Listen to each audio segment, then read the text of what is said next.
Lorsque vous entendez quelqu'un de motivant, vous en concluez tout naturellement qu'il est motivé. Il semble y avoir un lien entre l'expression des choses et son vécu. C'est là toute la force des comédiens qui peuvent nous procurer toutes les émotions d'un vécu sans en avoir jamais ressenti la moindre. C'est un talent, et comme tout talent, il se travaille. Mais cette fourberie n'apparaît pas ou peu lorsqu'il s'agit d'une personne n'étant pas du milieu du spectacle. Un scientifique, un chercheur, un manager, un leader, un politicien. Enfin, ce qui nous importe, c'est que l'on se sente motivé, que l'on ressente l'enthousiasme de notre interlocuteur et que celui-ci devienne viral. S'il est si motivant, si inspirant, c'est qu'il sait de quoi il parle. Il m'inspire confiance parce que je ressens en lui cette motivation dans laquelle je vais puiser la mienne. Quelqu'un de motivant exprime ce bonheur et son assurance dans un avenir meilleur pour lui comme pour moi. Par contre, je n'ai aucune certitude sur le plaisir d'une personne qui n'exprime pas cet enthousiasme, qui ne montre aucun signe explicite des chances de réussite de son entreprise. S'il n'est pas motivant, c'est qu'il n'est pas motivé. Malheureusement, le langage corporel n'est pas l'apanage du plus grand nombre. Et il est certain aussi que l'intelligence émotionnelle n'est pas l'indicateur d'une motivation supérieure.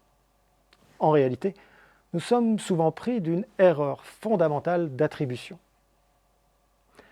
Nous attribuons à quelqu'un des intentions de par le ressenti que nous en avons, et non pas de la réalité. En tant que gestionnaire de projets informatiques, j'ai au sein de mes équipes bon nombre de spécialistes en programmation, en développement logiciel, en cloud Azure sur VMware. Si, ça existe. Et dans la grande majorité des cas, l'intelligence émotionnelle n'est pas le premier de leurs très nombreux talents. Il arrive même que dans leur vocabulaire, ce soit considéré comme un mot grossier. Communément associé à une forme d'introversion, ce manque d'expression d'enthousiasme est souvent considéré comme un manque flagrant de motivation. Que nenni! La motivation, toute contenue de ces profils réservés, est l'une des plus durables, des plus permanentes, des plus tenaces que j'ai pu rencontrer.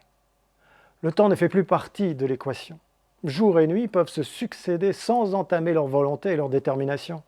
Ils sont d'ailleurs friands de ces hackathons, ces événements challenge qui regroupent des développeurs et des créatifs durant des périodes de co-construction de 48 heures, ininterrompues. Non, définitivement, l'air ne fait pas la chanson et l'habit ne fait pas le moine. Il faut se méfier de cette intuition qui veut qu'un orateur motivant soit par essence motivé, et plus encore qu'un collaborateur silencieux soit par conséquence démotivé. Donnez votre avis dans les commentaires et si vous en voulez plus, stimulez le système.